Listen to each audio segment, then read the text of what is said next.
பெரியவா சரணம். தெய்வத்தின் குரல் முதல் பாகம், சாப்டர் 9, பக்தி என்ற தலைப்பில் உருவமும் அருவமும். புஷ்பத்தின் வாசனை கண்ணுக்கு புலப்படாது, மூக்குக்குத்தான் அது தெரியும். கற்கண்டின் தித்திப்பு மூக்குக்கு தெரியாது, அது நாவுக்குத்தான் புலனாகும். சங்கீதம் நாவுக்கு புலப்படாது, செவிக்குத்தான் புலப்படும். குடும் குளிரும் தொடு உணர்ச்சி கொண்ட தோலுக்கு புலனாகும். இவற்றை காதால் உணர முடியாது. மேலே சொன்ன நாலும் கண்ணுக்கு தெரியாது. மாறாக பச்சை, சிவப்பு முதலிய வர்ணங்கள் காது, மூக்கு, வாய், தோல் இவற்றுக்கு புலப்படாது, கண்ணுக்கே புலனாகும். நாஸ்தீகர் உட்பட அனைவருக்கும் நிச்சயமாக உண்டு என்று கூறுகிற உலக வஸ்துக்கள் இவ்விதம் ஒவ்வொரு இந்திரியத்துக்கு புலனாகும் போதும் எல்லா இந்திரியங்களுக்கும் புலனாக வேண்டியதில்லை என்று தெரிகிறது. 4 இந்திரியங்களுக்கு புலனாகாமல் ஒரே ஓர் இந்திரியத்துக்கு புலனானாலும் அது ஒரு வஸ்து இருப்பதாகவே சொல்கிறோம். உதாரணமாக, சங்கீதம் காது ஒன்றுக்கே புலனாகிறது. அதை ருசிக்கவோ பார்க்கவோ முகரவோ தொடவோ முடியாது. இருந்தாலும் சங்கீதம் என்று ஒன்று கிடையாது என்று சொல்வதில்லை அல்லவா? 5 இந்திரியங்களுக்கும் புலனாகாமலும் உண்மையில் ஒரு வஸ்து இருக்க முடியுமா என்று யோசித்து பார்ப்போம். பிரபஞ்சம் முழுவதிலும் மின்சார அலைகளே வியாபித்திருப்பதாக விஞ்ஞானிகள் சொல்கிறார்கள். ஆனால் நமக்கு எந்த இந்திரியத்தாலும் அதை அறிந்து கொள்ள முடியவில்லை. என்றாலும் சில பரிசோதனைகளின் மூலம் மின்சாரத்தின் வியாபகத்தையும் அது சரீரம், மூளை எல்லாவற்றிலும் கூட வியாபித்திருப்பதையும் நிரூபித்து காட்டினால் நம்புகிறோம். இத்தனை இந்திரியங்களையும் அவை கிரகிக்கிற வஸ்துக்களையும் படைத்து ஒழுங்கு செய்து வைத்த ஒரு பெரிய அறிவு இருக்கவே செய்கிறது. அதைத்தான் கடவுள் என்கிறோம்.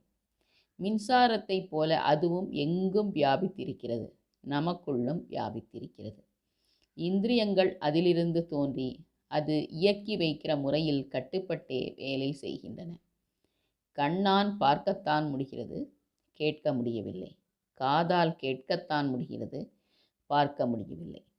இவை இப்படித்தான் இருக்க வேண்டும் என்பது அந்த பராசக்தி வகுத்து வைத்த கட்டுப்பாடுதான்.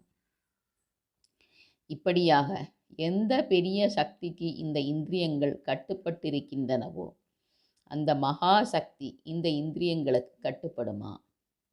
இதனால் தான் கடவுளை எந்த இந்திரியத்தாலும் புரிந்து கொள்ள முடியவில்லை. இதை கொண்டு கடவுளே இல்லை என்று சிலர் சொல்கிறார்கள். கடவுள் மகா சக்தி படைத்தவர் மட்டுமல்ல, பரம காருண்யமும் பொருந்தியவர். எனவேதான் அவர் அனைத்துக்கும் அப்பாற்பட்ட அருவமாயினும் பக்தர்கள் தங்கள் இந்திரியங்களால் கிரகித்து, கண்ணார கண்டு, வாயார பேசி, கையார ஸ்பரிசித்து மகிழும் வண்ணம் பல உருவங்களும் தரிக்கிறார். கடவுள் இல்லை என்று வாதம் செய்கிறவர்களிடம் தம்மை நிரூபித்துக் கொள்வதற்காக அவர் உருவம் எடுத்துக்கொண்டு வரமாட்டார்.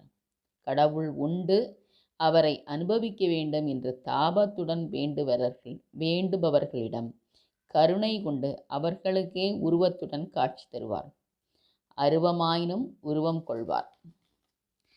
மின்சாரம் ஒயரில் வருகிற போது அருவமாயிருந்தாலும் காற்றடக்கமான ஒரு கண்ணாடி சிமிழும் அதனுள் சிறு கம்பியும் சேர்த்து சுவிட்சை போட்டால் அருவ மின்சாரமே ஜோதி ரூபமாகிறதல்லவா? பக்தர்கள் தங்கள் இதயச் சிமிழில் பக்தி என்ற கம்பியை பூட்டிக்கொண்டு ஸ்ரத்தை என்கிற சுவிட்சை தட்டிவிட்டு கொண்டால் அருவமான கடவுள் திவ்யமங்கள ஜோதியாக தரிசனம் தருவார். சூரிய வெப்பத்தில் கடல் நீர் ஆவியாக போகும்போது அருவமாகிறது. அதுவே வேகமாக குளிர்ந்தால் நம் கண்ணுக்கு தெரிகிற மழையாகிறது. இன்னமும் குளிர்ந்தால் கெட்டியான பனிக்கட்டியே ஆகிறது. நம் இதயம் எத்தனைக்கெத்தனை குளிர்ந்து ஈஸ்வரனை ஸ்மரிக்கிறதோ அத்தனைக்கெத்தனை ஸ்தூலமாக அருவ தத்துவம் உருவம் கொள்கிறது. அல்லும் பகலும் இறைவனையே பாடி வேறு ஆசைகளை அறவே மறந்து பக்தி செய்தால் அருவ பரம்பொருளை நன்றாக உணரலாம். இப்படி ஒருவன் ஞானம் பெறுவதனால் பக்தி செய்வதனால் ஏனைய உலக மக்களுக்கு என்ன லாபம் என்று கேட்கிறவர்களும் இருக்கிறார்கள். ஈஸ்வர தரிசனம் பெற்ற ஒருவனை, பரமாத்மாவை அனுபவித்த ஒருவனை பார்த்த மாத்திரத்தில் மக்களின் தாபமெல்லாம் சமனமாகி அவர்களுக்கும் ஓர் ஆறுதலும் சாந்தியும் உண்டாகின்றனவே. அந்த சாந்திக்கு ஈடாக எந்த உலகப் பொருளை சொல்ல முடியும்? இதுவே ஞானியால் பக்தனால் உலகுக்கு ஏற்படுகிற மிகப்பெரிய நன்மை. பெரிவா சரணம்.